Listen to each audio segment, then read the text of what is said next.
Well, on a beautiful sunny day in Sydney. Last time I was here it was bucketing with rain. Half the people didn't turn up, so that was an excuse not to come somewhere. But today we're blessed with a lovely weather, which is great.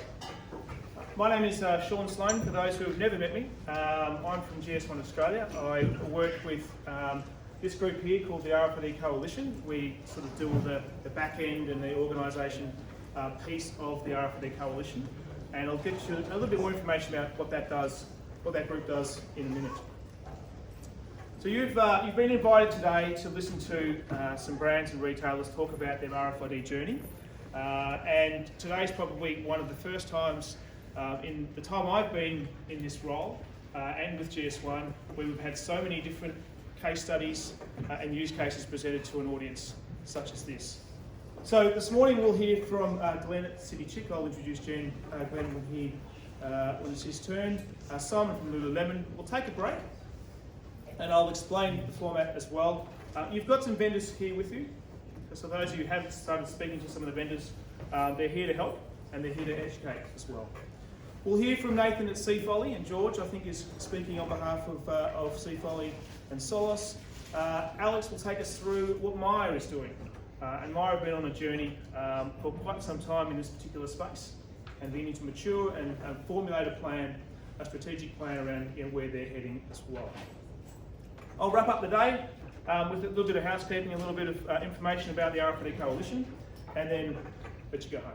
So thank you very much for coming along. Who is the RFID Coalition? It's companies like yourselves. It's companies that want to learn, it's companies that are already on their journey and wanting to, I suppose, find information, take it back to their business and educate people who need to be educated. RFID is a journey. It's a long journey for some.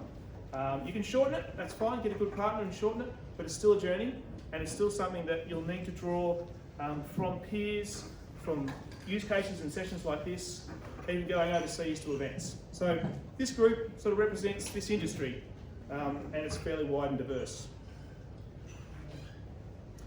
So for those of you who've never really been exposed to GS1, and I suspect most of you have, but if you haven't, our role is to, I suppose, promote the standards behind the technology. And it was interesting, a conversation we had this morning is, what are the standards? Is everyone going to do something different? I'm going to get asked to do one thing by Maya, another thing by David Jones, another thing by your super retail group, and so I've got all these different standards and things conflicting and causing additional cost. I don't think I'll use this yet. I think you can hear me fairly well. But if any speakers want to use it, more than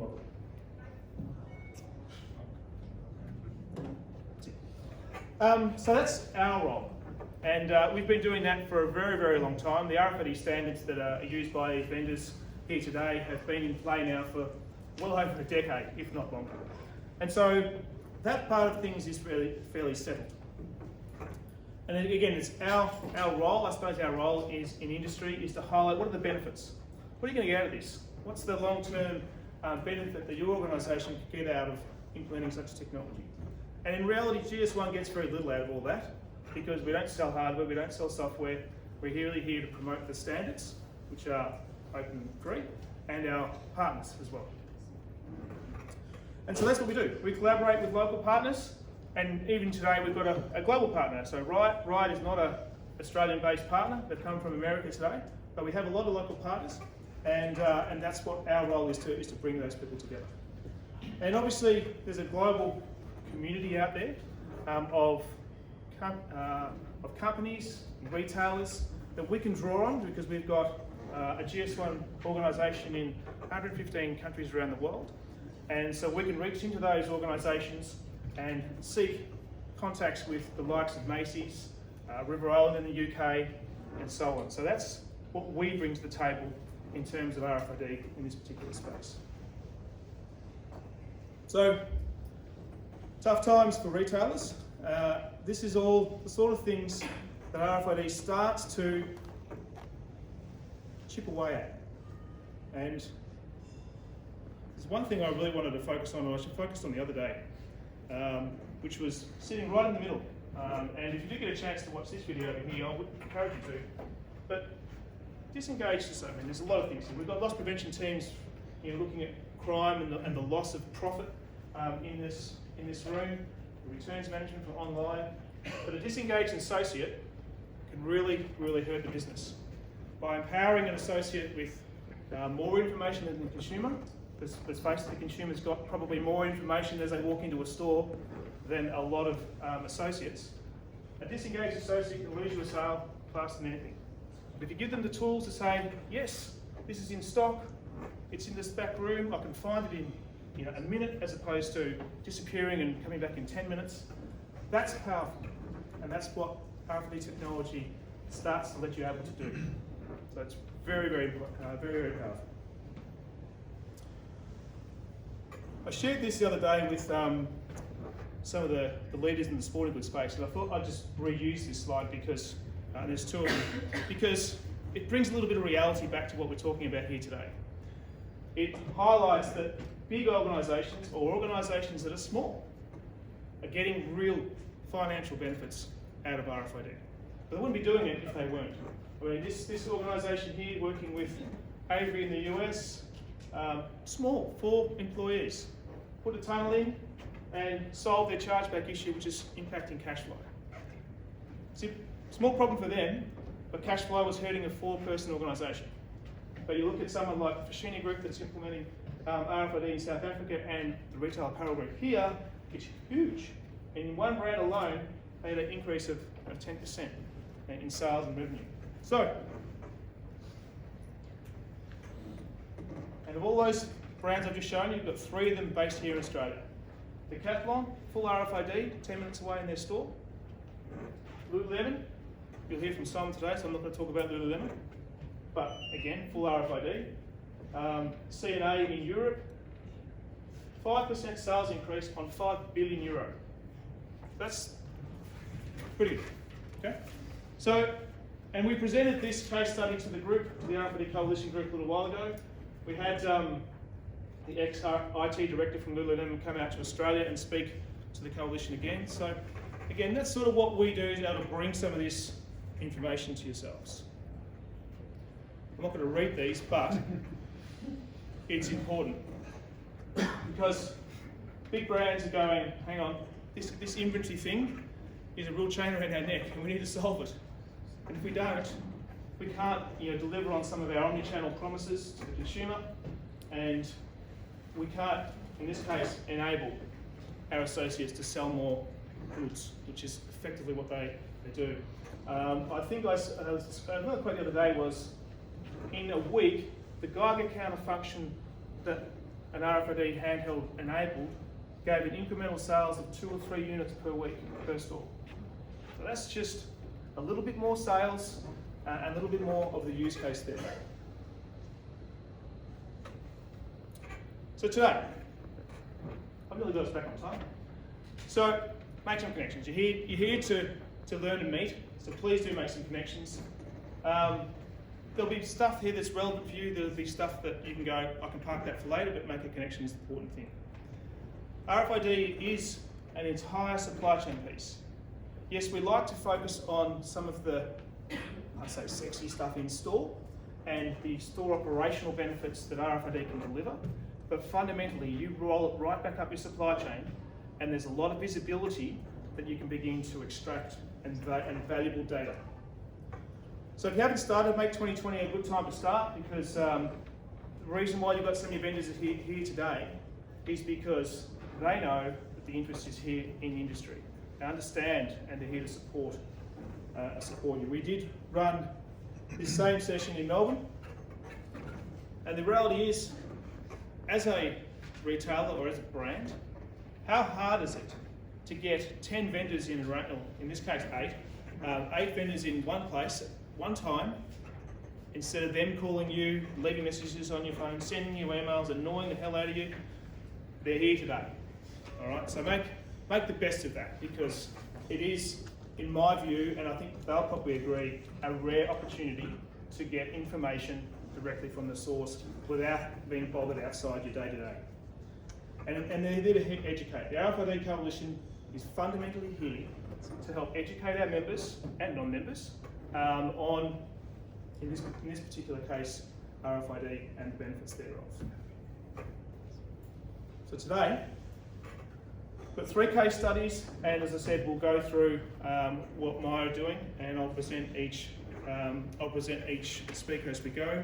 So I would like to welcome to the stage Glenn Kelly. Glenn is the Group Inventory Manager Consultant at City Chic. He's been with City Chic now for 6 years, specialising in inventory management, and before that was with other well-known brands such as Lululemon and Pretty Girl. So he's got lots of experience, and he's extremely well suited to this particular session.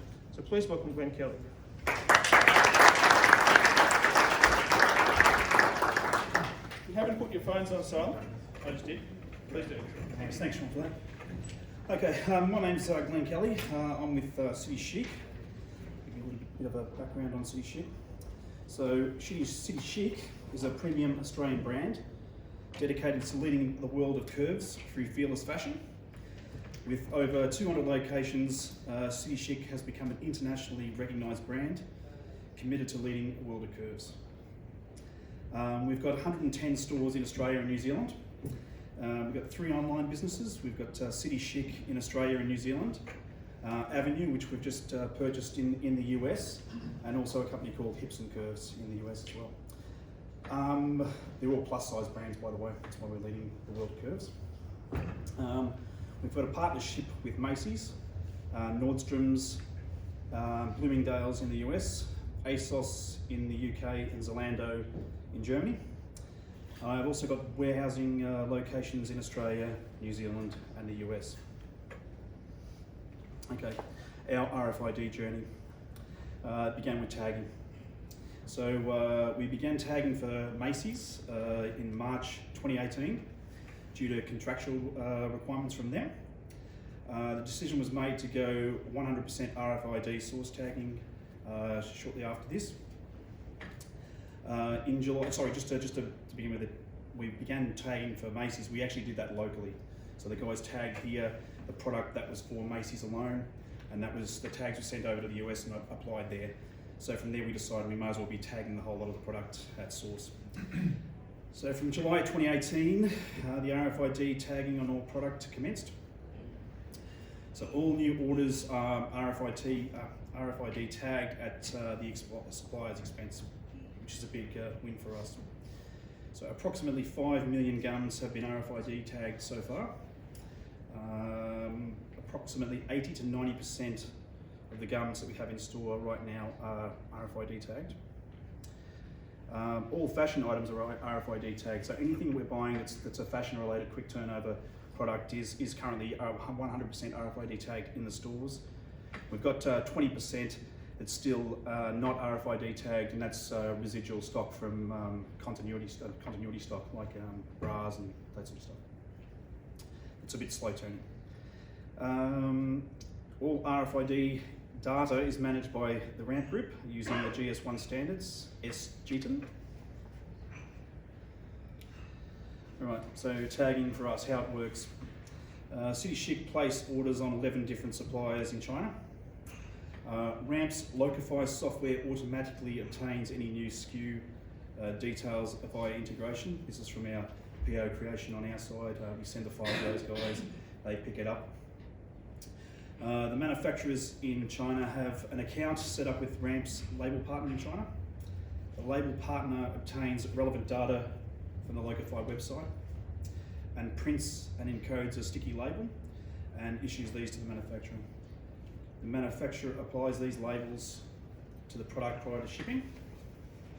Just a bit of an example of the tagging that we've got there. So you'll notice in the middle tag there that the little, the girls at the store call it a Chinese character or Chinese writing, as they call that.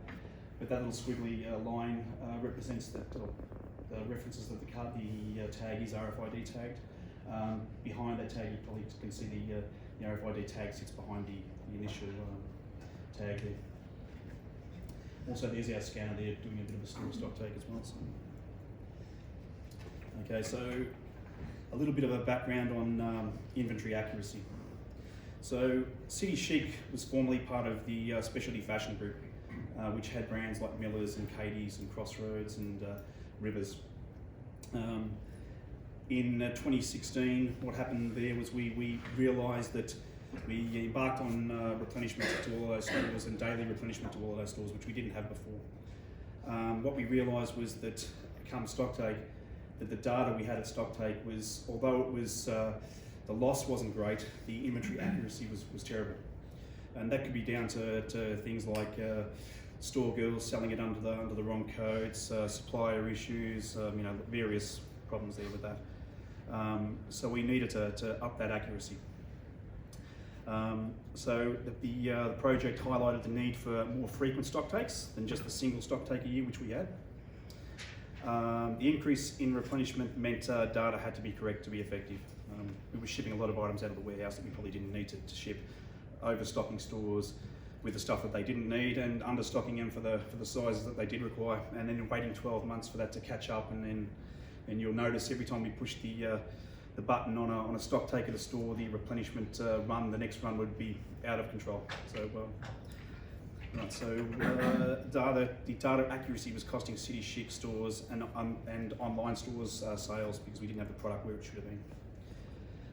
Online stock visibility is also crucial for City Chic as they move towards an endless aisle scenario where you can buy anything in any store and have the visibility of anything in any store. And further to that, the manual stock taking process is time consuming and expensive. So we outsource our stock taking at the moment, so that's so the girls are not at stores aren't bogged down with that function, but once again there's a cost borne by the business. All right. So what we did was we looked at what RFID could give us now that, given that we've pretty much got 100% of the product being tagged, so we needed to tag onto that, I suppose. We broke it into a two-stage process for us. So the first stage one was to perform more frequent and accurate RFID stock takes at stores, realigning the inventory more often. So over the last, well, it's actually nearly 6 months now that we've been going with the trials at stores, but we've conducted many trials at stores around Sydney. And we've also done full stock takes and part stock takes. We've done stock takes in conjunction with our third-party stock taking provider as well to compare the data. And what we've found is that the data is very comparable. So we've got the data sets were really fantastic, well, I suppose aligned. The issues that we did have was that the product that we had in store that wasn't yet tagged obviously can't be RFID, so we got the manual stock take on that, compared that back to the data, and that was what we were missing. So it was a great revelation, I suppose. The other improvement was the stock taking times are now down to 15 to 20 minutes per store, and once again the data is in line with the UPC scanned stock take. The data that we obtained from the trials highlighted the fact that we need to expedite the removal or retagging of non-tagged aged product from the stores. So once again, we had approximately 20% of the product in the store is yet to be fully tagged. Also, we identified, just on a side note, an interesting one the other day. So from a marketing perspective, that's a fantastic little tag there. It has a little gold foiled tag on the back there that says comfort wire. We did the trials in the store. The data came back and we were missing the whole range in each of those 3 stores for that particular product. We went out to the stores, had a look at the product. The product was still sitting on the shelves. I brought a tag back to Kevin. Kevin ran it through the scan and figured out that the little foil tag was blocking the RFID reader in the store. So from a marketing perspective, it's beautiful. Now I've got to convince them to take that off, but and they won't like that. So we've only got 1 or 2 products at the moment that has that on there, and they were thinking of actually rolling it over the few other products. Gold is our new, or copper looks like, but actually gold is our new tag colour. So I was going to say, put the tag inside of the little copper bit that solve the problem. Oh, could it? No, yeah. Well, I don't know. I don't know if they want the golden tag. I don't know what I think the solution at the moment is to get rid of that little gold tag. I think they're okay with that. But, anyway, So we've had the discussion to remove non-tagged items and send them to clearance stores. So what we're doing is we're going through the Christmas run, hopefully organically getting that stock out of stores, and then moving on to when we start our stock takes to stores, which I'm saying there is the full store stock takes tentatively scheduled for March. And by that time we should have most of the product aged inventory out of the stores. It's aged inventory, but it's relevant inventory. It's bras on the peripheral sizes that sell through pretty slowly. So we've got to get that out of the stores on. Okay. So stage 2 for us. The aim of stage 2 is full end-to-end RFID data capture from store receipt to the sale or the return. So what we looked at initially was the ERP integration with Island Pacific, which is being scoped right now for that. Providing full stock receipting and sending between stores. So this is a big win for us actually. If you ask the girls at stores what they hate doing the most, it's the stock receipt into store, the IBTs we call it, inter-branch transfers. They hate counting the stock and doing that sort of stuff. It's not what they see as their core competency or what they're there for. So what we plan to do is integrate the IBT number that we currently have on all labels exiting the warehouse to receipt that basic source. So all they'll do is they'll type the IBT number into the gun, scan the bag or the box, because we currently do probably 90% in handbags, and that will receipt automatically on the system for them. Which once we do this, it'll enable a stock and hand countdown for stock takes, so we'll actually know to the unit, to the precise RFID tag what we've got, and that'll count down when they do their stock takes. Further to that, we're thinking of putting in an automation of the back-end stock take function, where we have a tolerance set that's acceptable for the stock take to pass through automatically and update their stock levels. Currently, we have 2 people at head office when we're doing our stock takes that'll spend potentially an hour or 2 hours per store to realign the data or to investigate any anomalies, and that's generally per store, so it's quite time consuming. So we can take that function out. They will be investigating the real variances at stores that are over the tolerances, and we'll let the little ones go through and correct themselves with more frequency. So the other thing is to using stored data for online. So the stock availability is visible on the website. So getting back to that endless aisle and the omni-channel models, that we want to be able to go into store and see what online what stores have, and vice versa. So it's pretty important we get this right. The other thing we want to do is enable potentially daily stock takes if required. So we're looking at daily, monthly, or category counts in stores. Category counts being a big one for us once again, because it's that continuity product that we want to make sure that we're getting right. So challenges and learnings. The first one I think is to make sure that you roll out your tagging program first. As I said, we started tagging a year and a half ago for stores, and we've still got about 10 to 20% in those stores that are not tagged yet. So it's pretty important that you get on top of that pretty quickly, so you can sell through the product or at least get your tags there aligned for when they're minimised when you really want to switch on the model. Plan for tags coming off garments. So you want the re-tagging capability in stores as well. A big one for us was, and once again it's down to sort of a marketing sort of thing as well. These are on bras, and they've all got a little safety pin on them. A lot of the girls, when they try on the bras, they either take them off and just leave them in the change rooms. Apparently they stick into your skin and stuff like that, so they want to get rid of them. So the majority of the product in store that doesn't have a tag for us is the bras that the girls are taking off. So they will hand write a little white tag at the moment. When they're entering that in deposit, it's slow because they've got to capture the barcode when they enter it, and they often make mistakes entering that. And once again, from a replan model, we'll be giving them, if they make a mistake, we'll be giving them the wrong product back. So it's pretty important that we get that. And the simple solution was I asked the guy who does our bras, I said, how in love are you with that little safety pin? He said he's not really in love with it at all. So we are now tying the product onto the bra. And that was a very simple solution.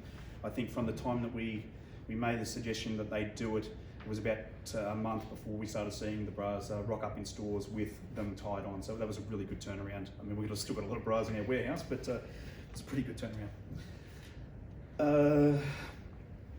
So ensure that tags not associated with any physical product are removed from the store. So once again, getting back to that thing, if the tag falls off, if it's sitting behind a fixture or something like that, you want to make sure that you're getting them out, because obviously the RFID will pick them up and it will say you've still got the product.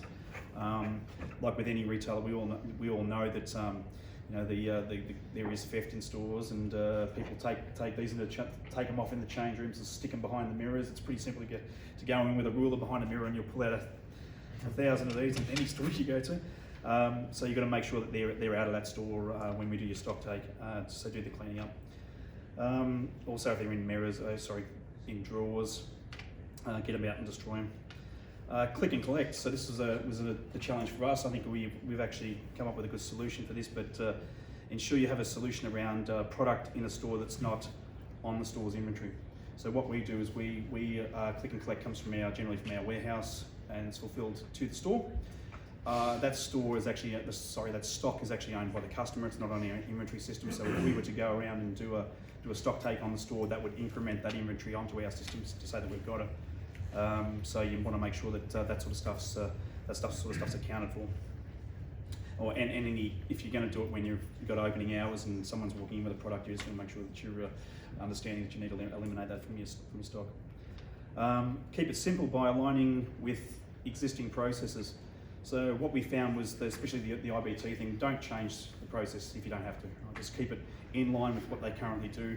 I think a lot of the solutions we had were easily integrated into what we currently do. As I said, the girls at stores, their core competency is selling, and it's not to do these little processes. And any of these processes that you change for them can be a challenge to get them through. Also, make sure if you've got any projects, or we've got a POS project coming up, so we want to align a lot of these things with our POS project as well, so we're not rolling things out continually to stores and confusing the girls. So that gets us to the get your ERP POS system provider on board early and get them involved in the journey. What we did, I took the POS guys out to store. They had been exposed to RFID before, and they were saying it was like 5 or 6 years ago. When they were quite excited after we did a little trial stock taking store that the government picked up 3,000 units in that particular store. They were used to having it on a rack, and they said that the rack wasn't that meaningful for them, that it wasn't a real life environment, I suppose. And they got quite excited about it because before they didn't believe it was going to happen. I think now they understand it is going to happen, and that they want to be part of that. And look, no foil tags. Get rid of them. Okay, so over to our partners. So two major partners in our project. Obviously, the big one is the RAMP RFID Solutions. The great thing about RAMP is they're a local company with local support. They're just around the corner from us, so it's nearly too easy to rock over there with some problems. They're very hands-on at all stages of the project, so we've had the guys out at stores while we've been doing stock takes. Any little issue that we've had, the guys have picked up on that very quickly and closed them off on us. As I said, this particular issue that we had here, Kevin had that sorted out within a couple of hours actually, so it was fantastic to get some insight into that. They've been great with their guidance through the scoping stages of the project. Available for meetings, which is very difficult these days with a lot of IT support and that being offshore. It's hard to get people in the same meeting rooms to come up with a resolution. It was great that those guys were there for us. Once again, they're always available when issues have been resolved immediately. And they're a very solution-driven team. They want this to work for us. They want to help us understand what we can do with it as well. So they've been a great partner. The other one was Island Pacific. So that's our POS and ERP provider. So they're a local team and providing local support. So they're the same thing. We've got the guys in the room, got the heads together, came up with some solutions. Once again, they were very enthusiastic about the integration into the ERP and POS. They're providing support and guidance through the initial scoping of the full integration of RFID at stores and head office. So that's about it from me. Thanks for listening, guys.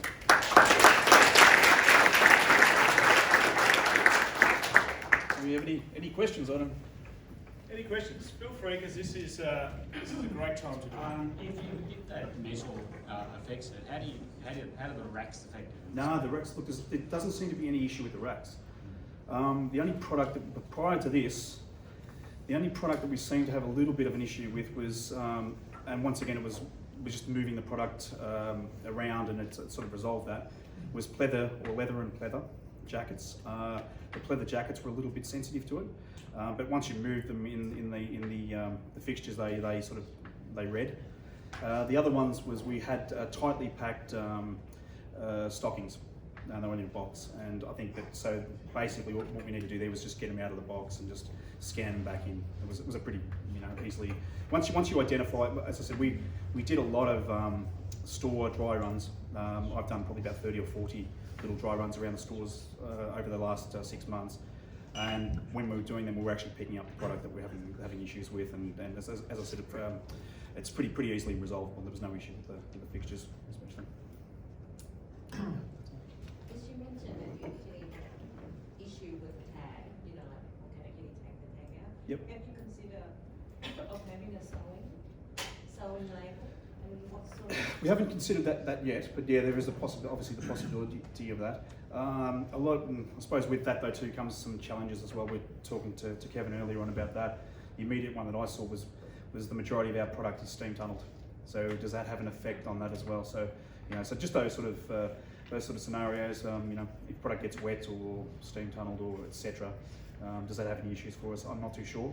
But Apart from that, obviously it is a solution, yeah. But once again, we've sort of gone down the route of this. I think you need to stick to this for the time being, but be cognizant of that. Yeah, it's something we probably could do. Yep. The other observation I'd make is that, and one of the first things you mentioned was the financial control was probably happy, Yeah. but the online merchandise fulfillment team, not so happy. Yeah. Because at a unit level, not so great, at a financial level, tickety-boo. Yeah, that's exactly right. Yeah, And so that's a real challenge for people to go back to their financial controller and say, financially we're okay, right? Yeah, But exactly. at the consumer order level, Yep. not so great. No, exactly. So that was an interesting It is observation I took out of that. It is a big challenge. The other thing, and I haven't even touched on loss prevention. I mean, that's one of my pet little areas. The possibilities there are endless. I mean, just on a side note, I just saw some of our product being sold on Facebook before I came into the meeting. And I mean, basically, if we were to register those, the RFID tags on inbound, outbound to stores or whatever, we'd understand what store. What gets me is, if they're trying to sell it on Facebook, why didn't they bring it into the store to exchange it? I mean, they get the same dough, so unless they're getting less on Facebook, I don't know. But we'd be able to potentially understand some of those by buying them and actually checking the tags. We'd know where it's come from and the route to them. Absolutely. Yeah. No worries. The other thing I noticed was, and a lot of companies will have this, is they'll have a line on their P&L which is third-party stock tax. Yep. And so clearly in your journey is to remove that cost from your business. Yep, exactly. And that's just more of an observation for everyone there.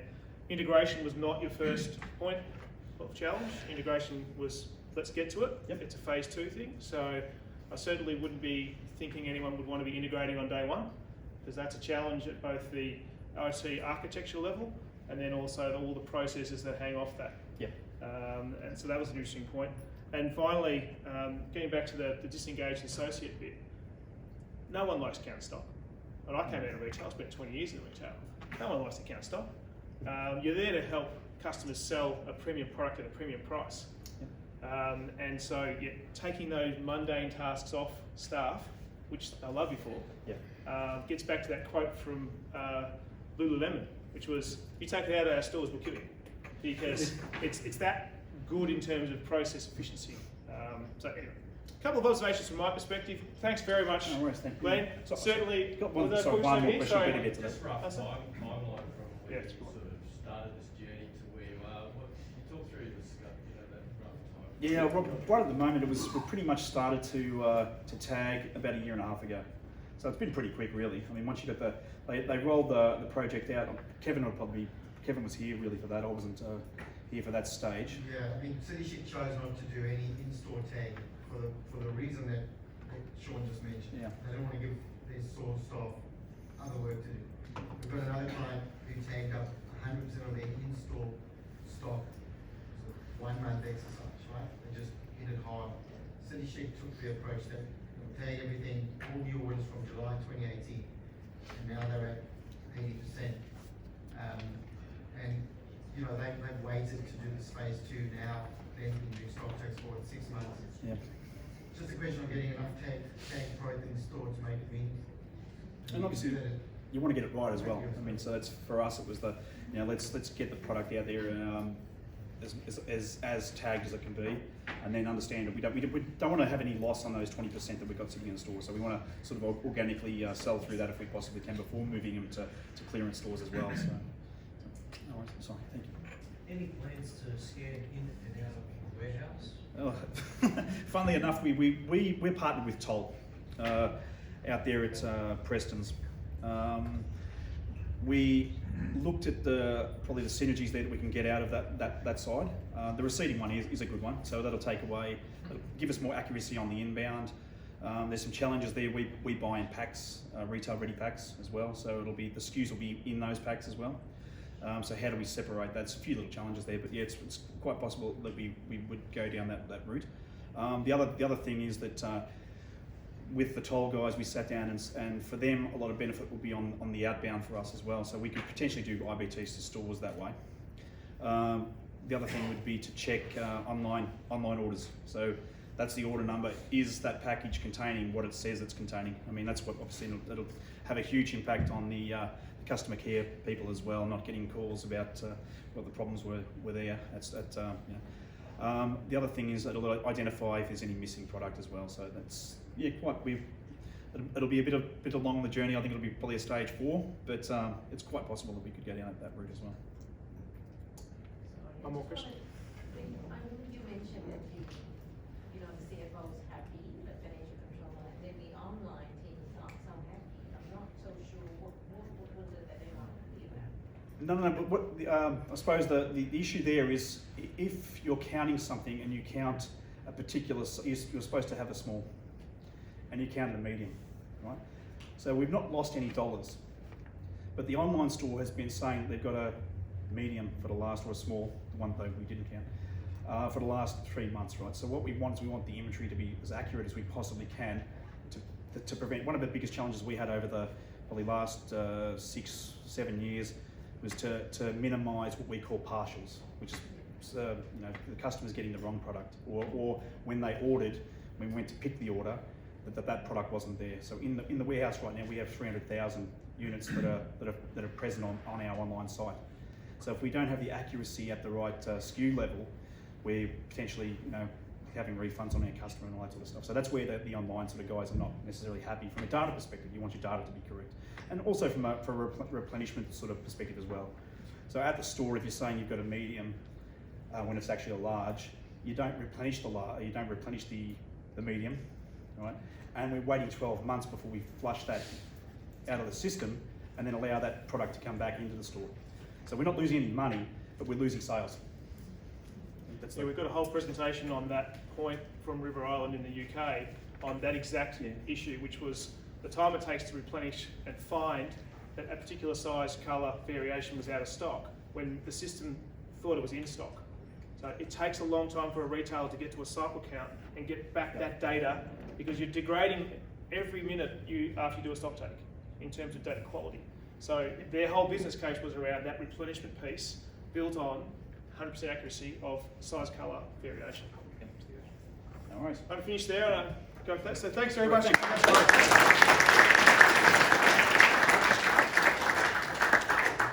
Our next speaker this morning is Simon Weil from Lululemon. He's their RFID IT engineer. Simon is an RFID specialist working with Lululemon on their omni-channel strategy and implementation in ANZ. With foundations now set, he's pretty excited to share some of his experiences here today and help other organisations as we go forward. So, what I'm going to do is that.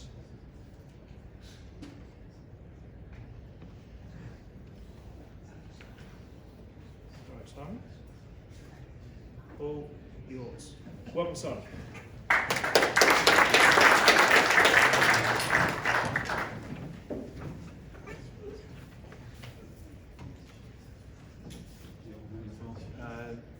introduction, Sean. It's a pleasure to be here. My name's Simon, I'm from Lululemon, and it's my pleasure to speak to you about RFID implementation that I've run this year for the ANZ business. Before I begin, I want to give a shout out to Steve Schenk for inviting me to speak today.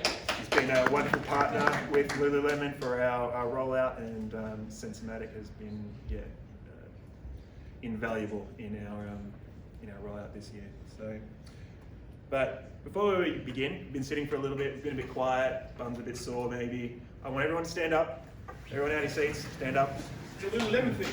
It's a Lululemon thing, everyone standing up. Turn to someone you don't know and give them a great big high five. I want to hear a slap, lots of slaps, let's go, high five, nice to see you.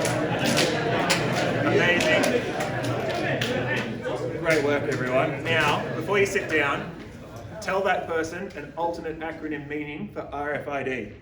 It could be a really fun ice dance.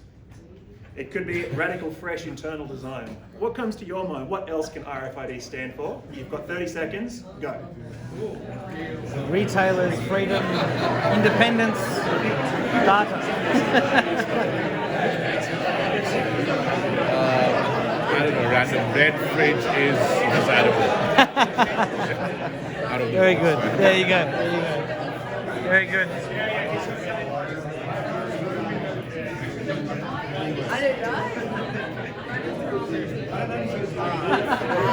That's why it's red. 10 seconds.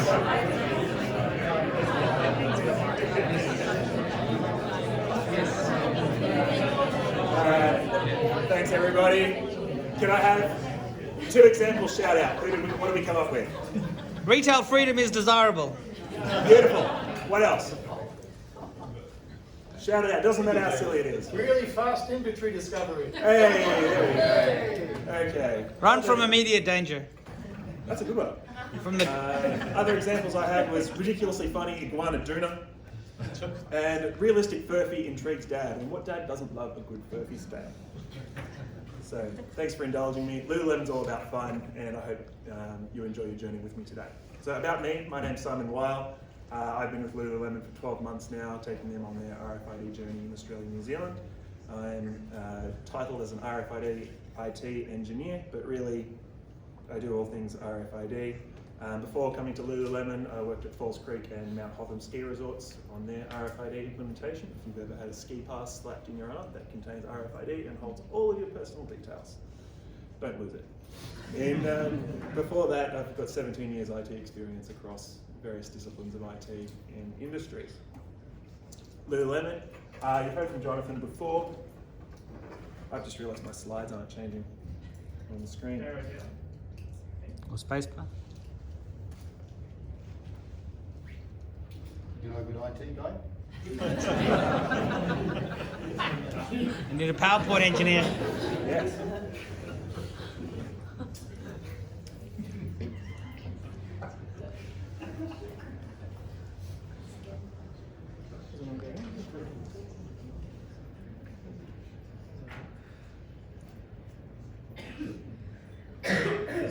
Why aren't they following along with my funny examples on the screen?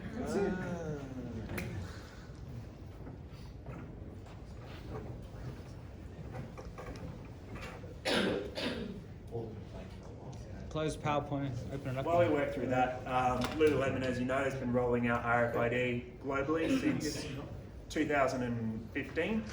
And Australia and New Zealand is the last market in our global portfolio to install RFID. So there's a lot of veteran information in our network out of Canada and globally about RFID.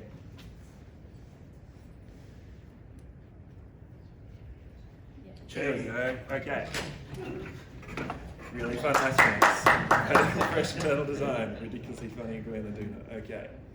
This is me and Lululemon. Okay, right, now we're back where we should be. Nearly just over 20 years old, disrupting the athletic apparel market, doing all sorts of wonderful things, RFID for 5 years now.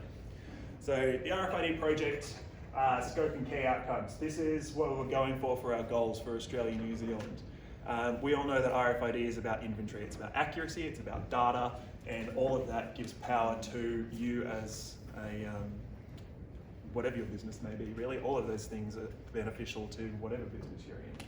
But what we were going for is we wanted to see all our stock, we wanted to streamline our processes, increase our accuracy, faster locating of product, real-time restock reporting, and inventory counts up from twice a year. So a few of these things were touched on in the previous presentation about things we wanted to eliminate, streamline, getting the educator, we call our customer service people educators, by the way. So if I refer to an educator, I'm talking to in-store support.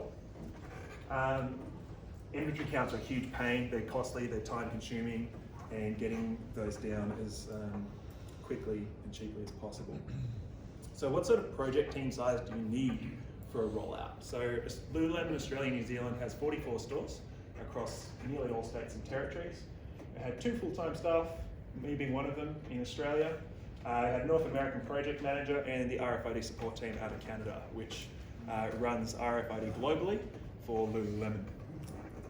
It's really important to get the right mix of culture fit and technical ability and creative thinking.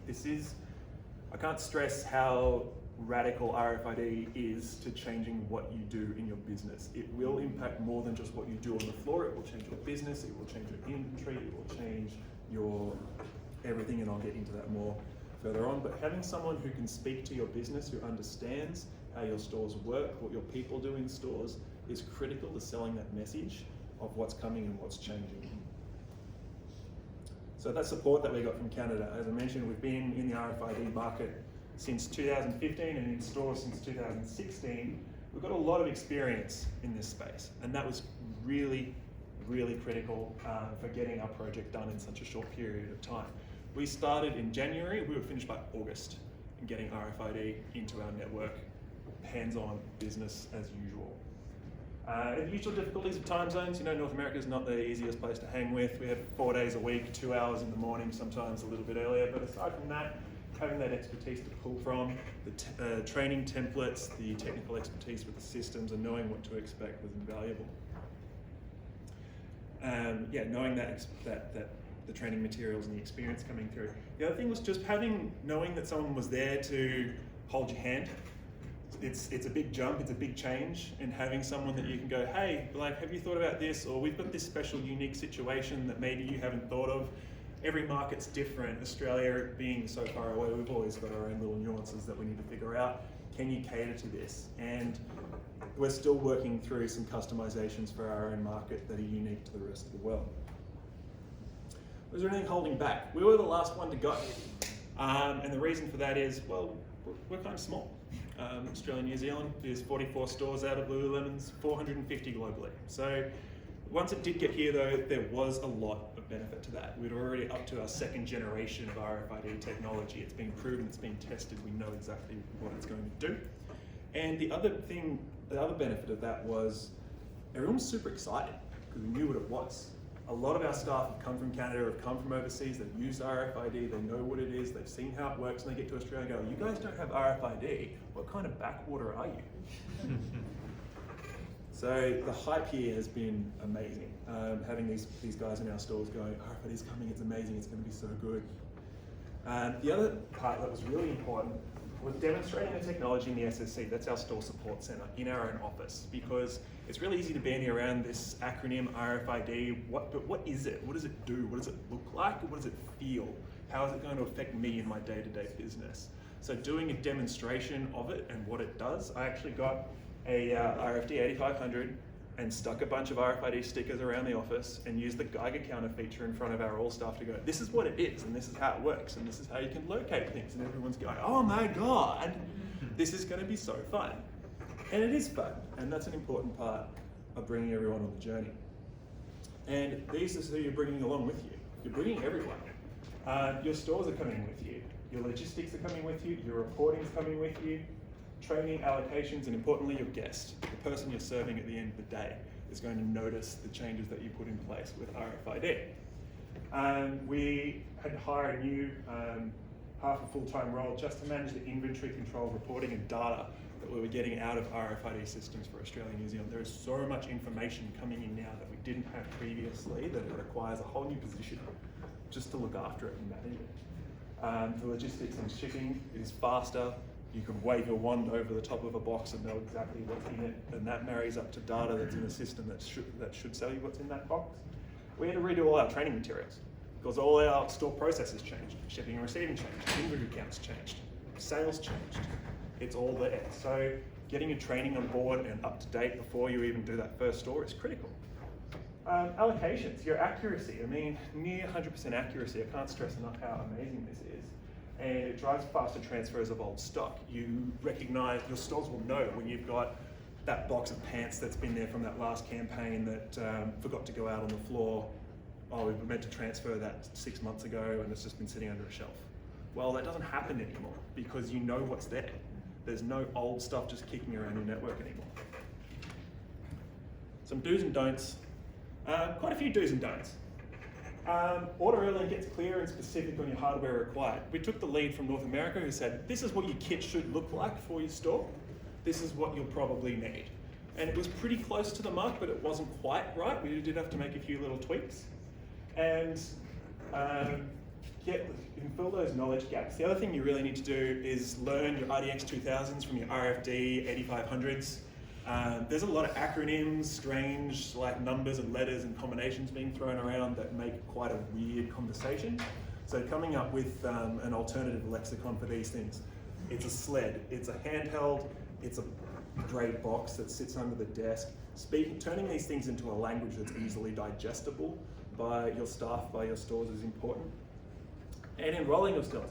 Build the hype and excitement. This is game-changing technology. This is going to change everything that they do. It's going to get rid of those mundane tasks. Counting's going to become fun. Inventory becomes interesting. They'll always be able to find what they want. We were fortunate, like I said, to have staff from other markets that brought this message into our stores for us. They knew it was coming, and when we finally delivered, there was excitement. I've never seen an IT project trend on social media until this one. Hashtag RFID love. RFID shielding. So how our stores are set up is into a front of house and a back of house. We have the front room is obviously where the guest is experiencing the product, and the back is the back room. We break this up so that when we count, we know where our product is if it's either in the back or in the front. Shielding's a bit of a new thing to Australia, New Zealand market. If you talk to your shop fitters and say we need RFID shielding, you might get like a what kind of expression. There's a bunch of solutions to this, which we went down a bunch of possibilities and used a number of solutions depending on the application. Stores were retrofitted with shiny shielding. New stores have got stuff fitted in between their walls so it's hidden.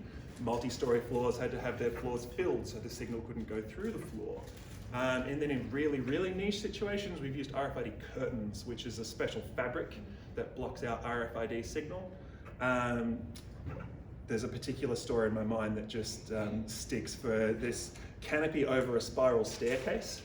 If you can imagine a huge drape just over the top of this staircase, so the signal doesn't go backwards and forwards. But it's important to be creative, and it's important to think of your stores' day-to-day lives. This is something they're going to be using all the time. It's something they're going to be hands-on with. It needs to work for them. It needs to flow for them, and they need to be enjoying it as they use it, or they'll resent it. So being really conscious of the ergonomics for them. Pilot stages. I come from a QA background, and testing for me is something that I just never ever take for granted. You need to test early and often. Get out in a pilot, get out ahead of it, but don't bite off too much. It's really tempting when things go well, they go, oh, it'll be fine, it'll go great, we'll just throw it out there and it'll be amazing. Just hold back a little bit so you can keep control of things. And know your product. Somebody asked about fixtures and metal fittings, and then the silver tag had me smiling and nodding along as well, because this shirt I'm wearing has silverescent in it. It has silver lining through it to prevent bacteria and prevent odor. This is in a bunch of our products. If this is rolled up, completely blocks an RFID signal. So knowing your product and its specifics is really important for your rollout. You need to involve your brand team or your merch team if you need to change how things are hanged or displayed to accommodate RFID. You mentioned removing the silver tag or the metallic on it. These things can be done. It's not game-changing and it's not ridiculous to ask for these things. We do anything differently.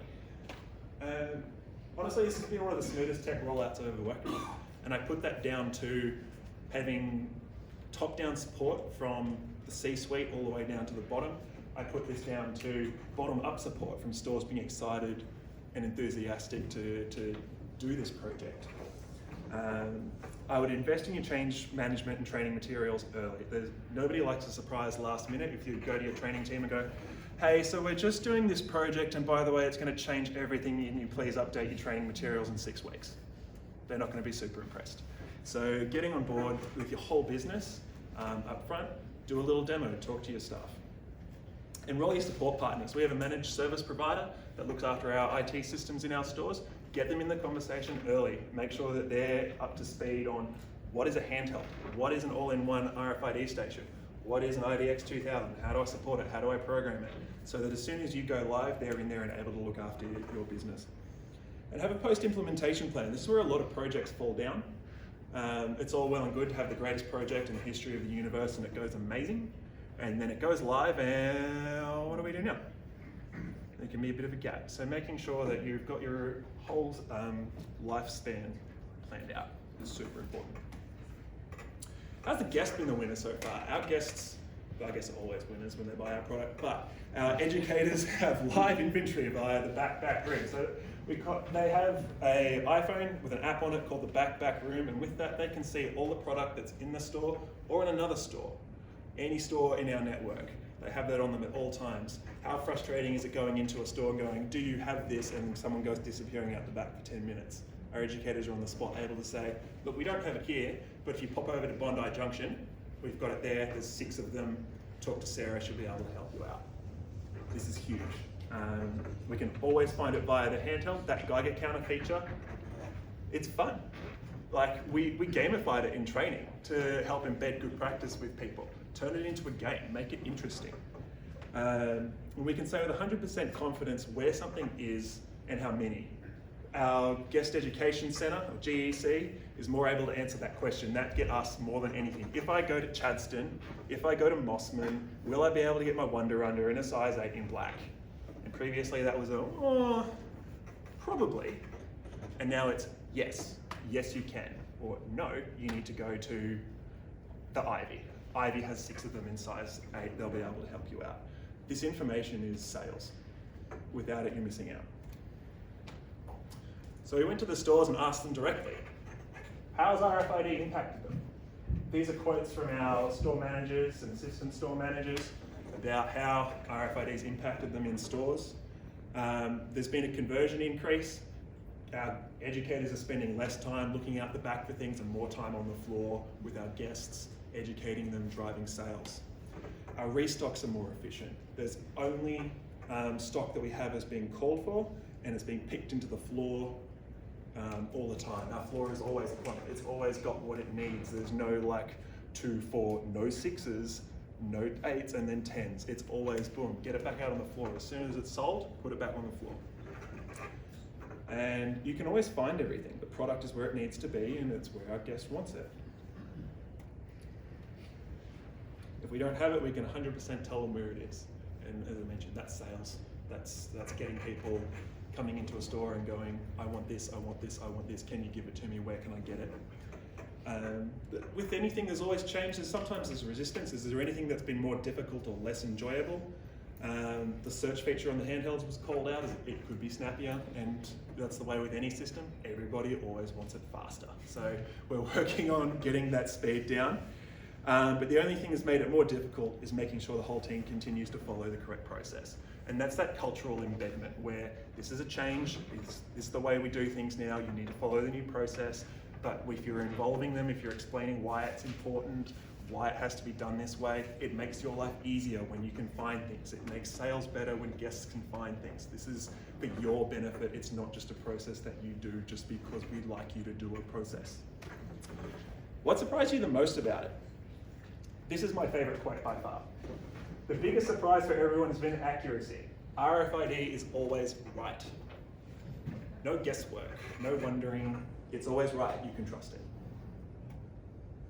So some of the finer details, the in-store accuracy, restock times. So restocks are a pain, no one likes to do restocks. You're often wandering around trying to find something. You can always find it. Our reports called for product that we didn't even have in stock. Now only in stock and required, 20 unique items can be restocked in 30 minutes. That's taking the report, going out the back, finding 20 items that are unique. Could be a jacket, a pair of socks, and a pair of pants, and on and on and on. Going to the floor and restocking them, and knowing that each of those items is definitely there. Within 6 weeks of launch, all stores, no matter their size, including our flagships, are completing a weekly inventory count in less than 2 hours. We do a weekly inventory count every Sunday night, and this makes sure that our allocations are accurate and that everything is being transferred appropriately. We used to do inventory counts every 6 months. It took 12 hours. We called in a company of independent people to go through it. It took ages. It was frustrating. It's expensive. We still do that once a year for auditing purposes. It still has to be done, but it's no longer what we drive our inventory accuracy from. These weekly counts are what's that. And in North America, we're trialing daily counts with using different technology mounted on the ceiling. Old stock transfers are being shipped out on time. So I mentioned this earlier, there's no old product just languishing in the back room that should be sent to an outlet or back to the distribution center for resale. You know it's there, it gets picked up and it gets sent out. Your stores are always current and fresh with what they should have. For the future, this is where it gets really exciting. Really exciting. We're only just getting started, but the potential is enormous. So in Australia, we've just put in the foundation, and we're already pulling from North America our plan for the next 2 years. That's buy online, pick up in store, or click and collect, and ship from store. This has huge implications, particularly in our New Zealand market, where we're able to ship from our local stores instead of from our distribution centre in Melbourne. Huge savings in cost for us, and for guest experience, it cuts it down from 5 to 7 days shipping to 1 to 2 days shipping. Extra experiential. So RFID is not just for inventory. You can do fun stuff with it too that surprises and delights your guest. You can have activations with screens. You can have product information attached to it. All these interesting things that you can suddenly do because you've got this new technology in store. This is the foundation for everything that comes next. So without this, you can't really have a great omni strategy. It's really, you're guessing basically. Without RFID, you're just taking a stab that what you have is right. So I can't stress enough how important this is. So thank you for listening. It's been an absolute blast dropping this project in, and I've had a great time. And you can get in contact with me either at Lululemon or at my own agency. My number's there. I think this deck's going to be put up on the website. It is super, so I'm happy to take any questions. Yeah, thanks so much.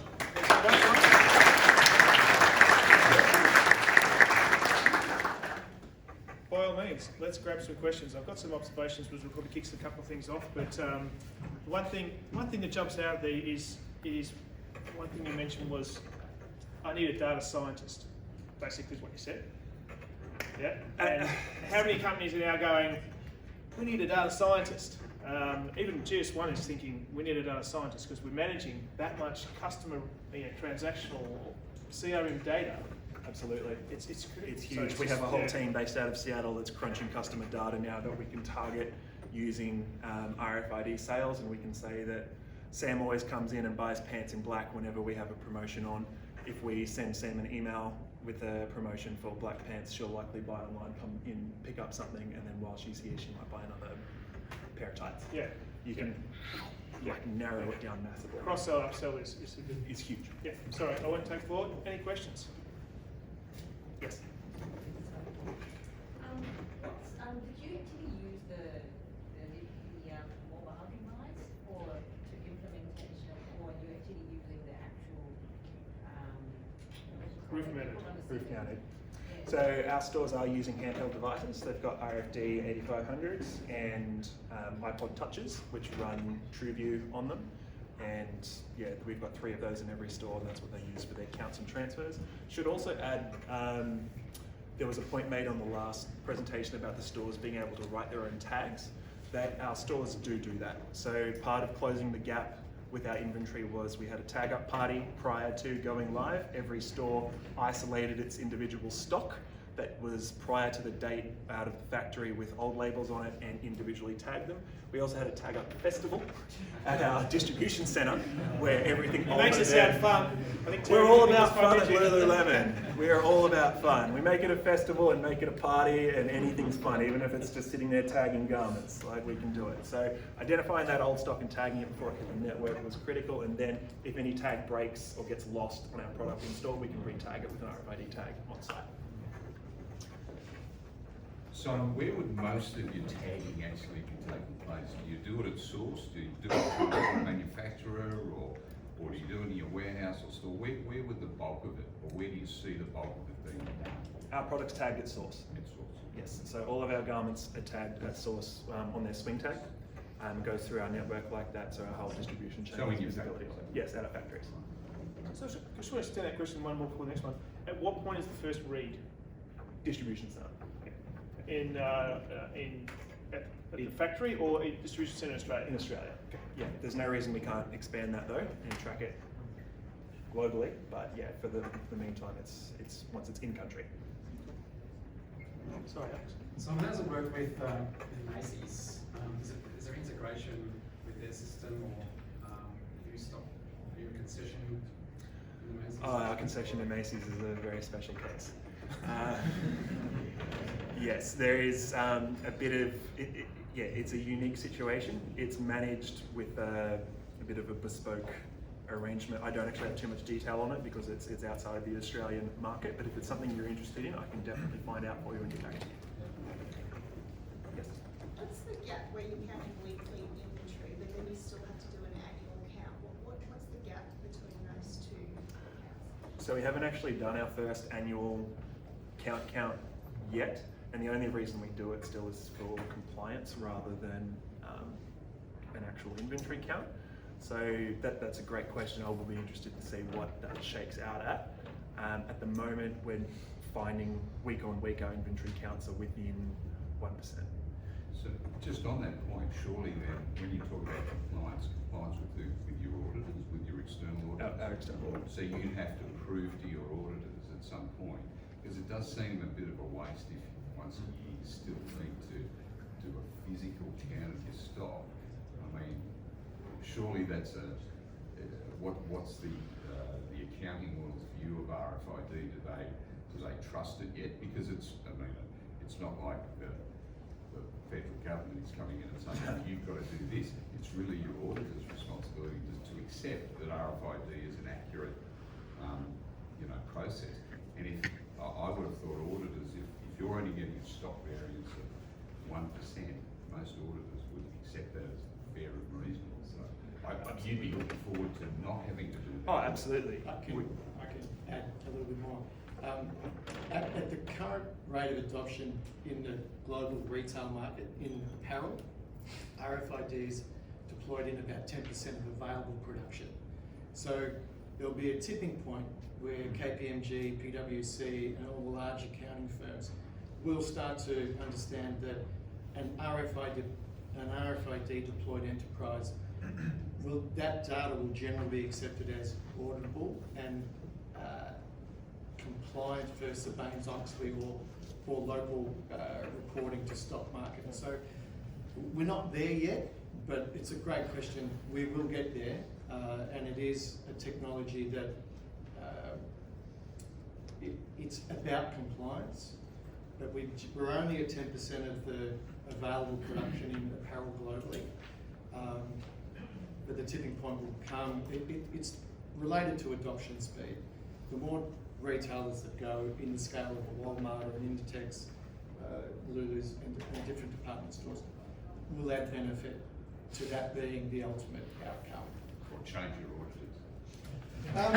Look, audit compliance depend on your size of enterprise is always going to be a requirement at some level. But yeah, as a Sensormatic, Ramp, Avery, everyone involved in the marketplace is looking forward to that point where large accounting firms view inventory accounts delivered by RFID as compliant reporting. Thanks, Dan.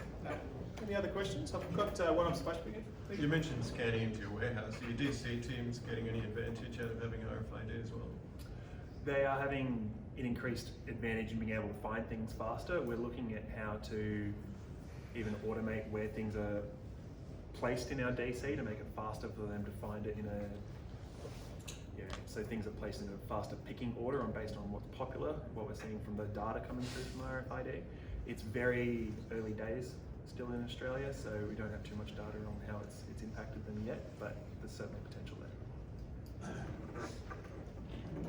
The other observation I'd make just from the presentation was the constant reference to fun. You wouldn't necessarily put the two words together, RFID and fun. So the fact that you've gamified elements, you've created some hype both at an IT project level, that rarely happens, to be honest. Absolutely. You think about your own story, we're going to implement a new POS system. Who gets excited about that? You know, you're an engineer. But I think the point is, you've got to bring everyone on the journey, and everyone needs to be pretty invested. Otherwise, you've got a failure at this point. That's right, and having your educators invested and showing the benefits for them on why it's so important for them to use it properly and how it helps them and makes their day better. Can you share some technology insight for store team members about this project? I think we've had some challenges, like just give some tips.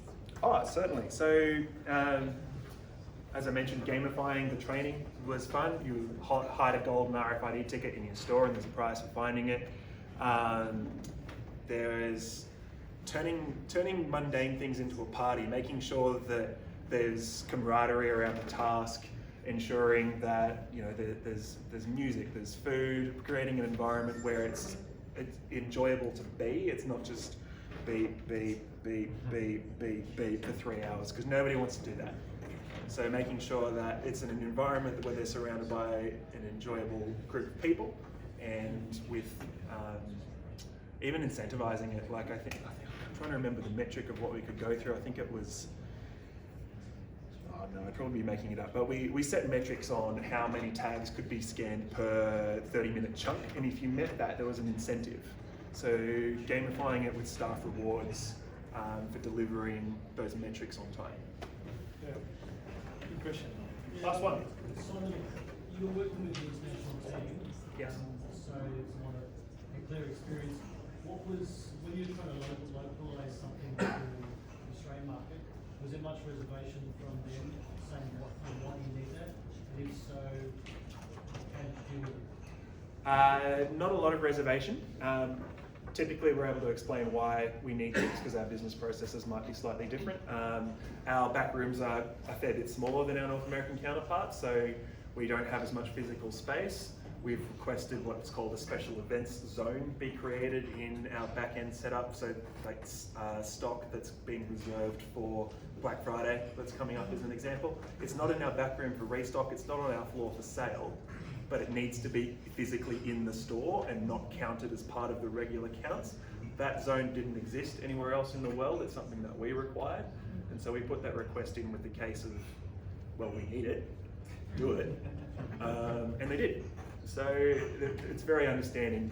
The other thing was taking the training materials and localizing them. Memes are great. Memes are the language of everybody these days. Put local memes in there and make it fun. It's a good question because the first thing you mentioned was really how compressed the timeline was. Now, there are not too many Australian retailers, to be frank, who can compress an entire RFID implementation inside 6 months. That's a feat that very few will achieve because of the fact that you've got to learn everything. I noticed Nathan's here from Seafolly. You'll disprove that theory pretty quickly. It's a journey, and unless you've got this vast machine behind you, and Uniglow was the same as well in Australia, I recall. You're learning it all yourself. You're learning and failing. Okay, here we go, bang. And so that was a really good question too. Yeah, I can't stress enough how much prior experience was helpful in speeding things up. Question? Simon, so just from a store operations point of view, how serious do the store staff investigate the variances on